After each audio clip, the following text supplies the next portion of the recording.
1990년대 중반에 이탈리아 파르마대 대학교 연구팀이 이제 원숭이 실험을 통해서 아주 흥미로운 사실 하나를 발견했습니다.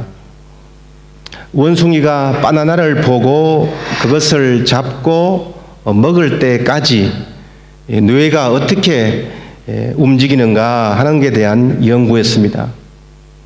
원숭이가 바나나를 먹고 바나나를 보고 이것이 내 먹잇감이다 라고 느끼고는 그래서 그걸 먹기 위해서 손을 펴는 이런 복잡한 일련의 과정을 다 이렇게 거치면서 원숭이 뇌에 있는 어떤 특정한 신경 조직이 그때 활성화된다 하는 것을 발견했습니다.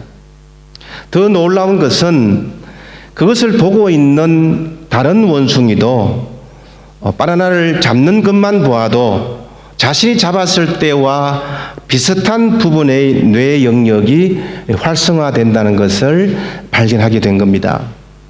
이 뇌의 신경을 거울 신경, 미러 뉴런이라고 부릅니다. 이 발견은 사람에게도 적용되었는데요.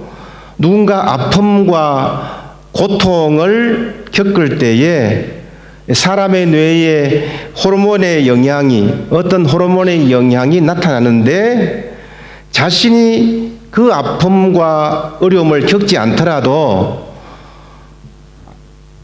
마치 자신이 그런 것처럼 뇌에서 같은 호르몬의 영향이 나타난다는 것입니다.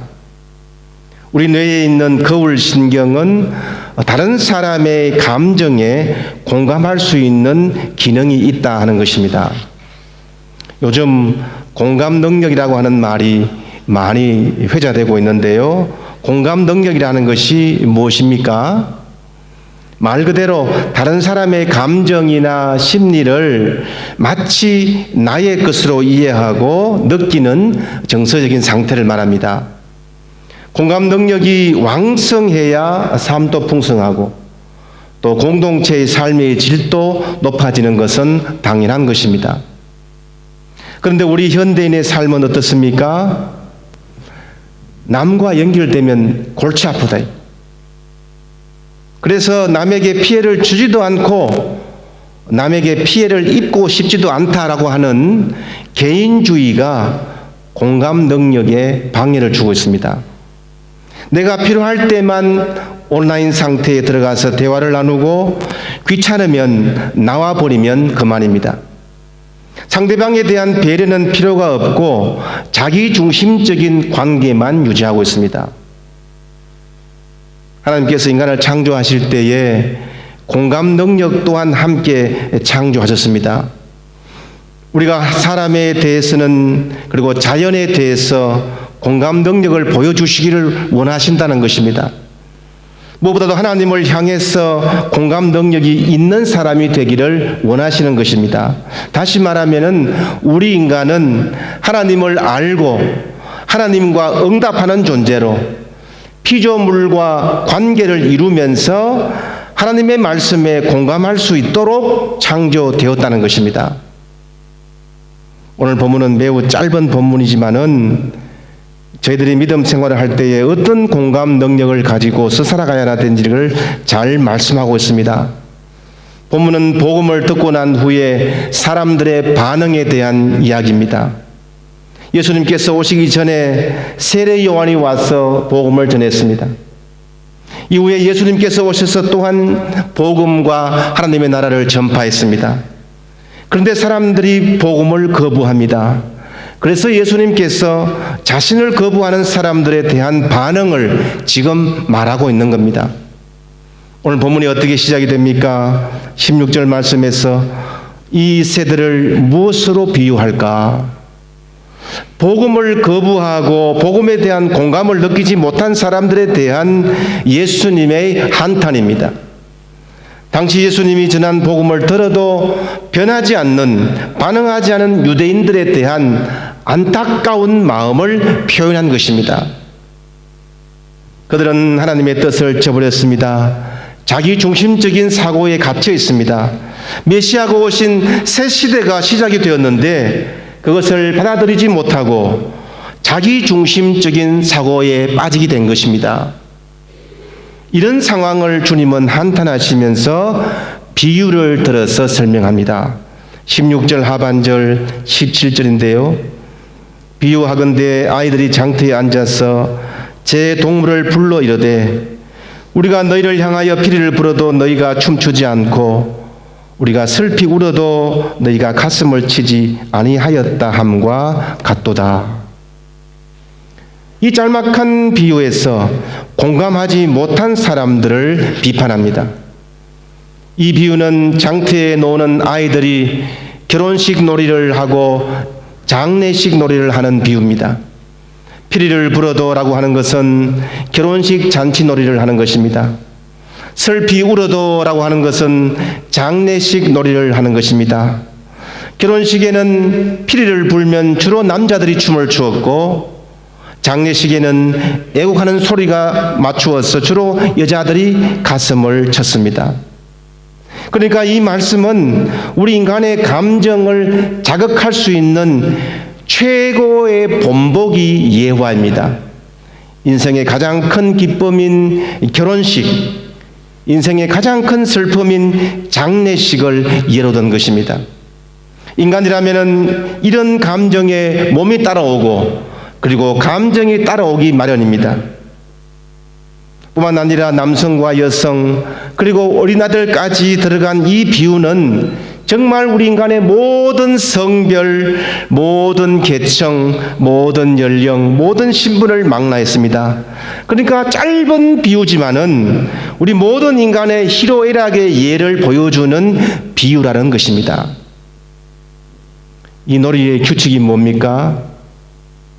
한 편이 피리를 불면 다른 편은 춤을 추는 것입니다.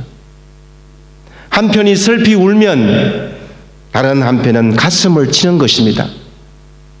이게 놀이의 규칙입니다. 마치 아이들이 소꿉놀이를 하면서 역할 게임을 하는 것과 같습니다. 나는 아빠, 너는 엄마. 그런데 반응이 어때요? 피리를 불어도 춤추잖아요. 슬피 울어도 가슴을 치지 않습니다. 뭔가 잘못 돌아가고 있어요. 뭐가 원칙이 지금 사라지고 나의 개인적인 방법만 판을 치고 있다는 것입니다. 심지어는 게임의 원칙을 거꾸로 하기까지 합니다. 결혼식 놀이를 하자고 하면은 장례식 놀이를 하고, 장례식 놀이를 하자고 하면은 반대로 결혼식 놀이를 하자고 합니다. 유아기적인 반항심입니다. 피리를 불어도 춤추지 않고 곡하여도 울지 않는 영적 무감각에 걸린 것입니다. 영적인 거울신경이 지금 깨어져 있습니다. 무반응, 역반응, 무공감입니다. 뿐 아니라 그들은 복음을 비난하면서 복음을 전파한 예수님 그리고 세례 요한까지 다 비난했습니다. 18절 19절 상반절인데요. 요한이 와서 먹지도 않고 마시지도 아니하며 그들이 말하기를 귀신이 들렸다 하더니 인자는 와서 먹고 마시며 말하기를 보라 먹기를 탐하고 포도주를 즐기는 사람이요 세리와 죄인의 친구로다 하니, 요한에 대해서는 어떤 비판을 합니까? 요한이 와서 먹지도 않고 마시지도 않으니까 귀신 들렸다라고 비난합니다. 세례 요한은 어떤 삶을 살았습니까? 금욕적인 삶을 살았어요. 좀 잘 안 드셨어. 주로 메뚜기 먹고 석청 먹었습니다. 그러자 그들은 어떻게 합니까? 그의 생활 습관을 터집 잡아서 아주 귀신 들렸네 라고 매도합니다. 세례 요한이 전한 그 하나님의 말씀에 대해서는 리액션이 반응을 보이지 않고 그의 삶의 방식만 반응하며 매도하는 것입니다. 예수님에 대해서는 또 어떤 비난을 합니까? 예수님은 세례 요한에 비해서 잘 드셨어요. 너무 잘 드셨어요.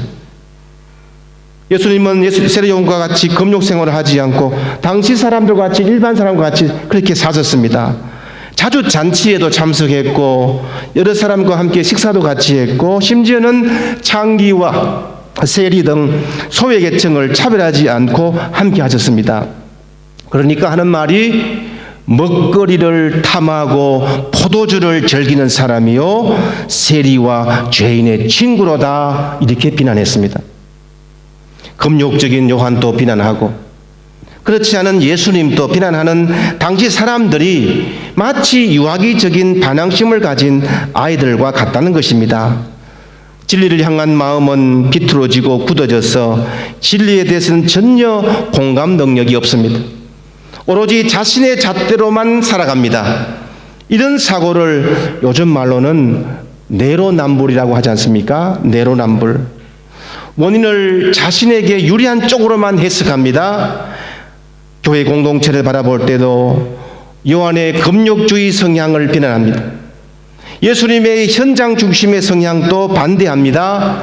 자신은 아무것도 하지 않으면서 이래저래 불평하고 잘못된 것으로 바라본다는 것입니다.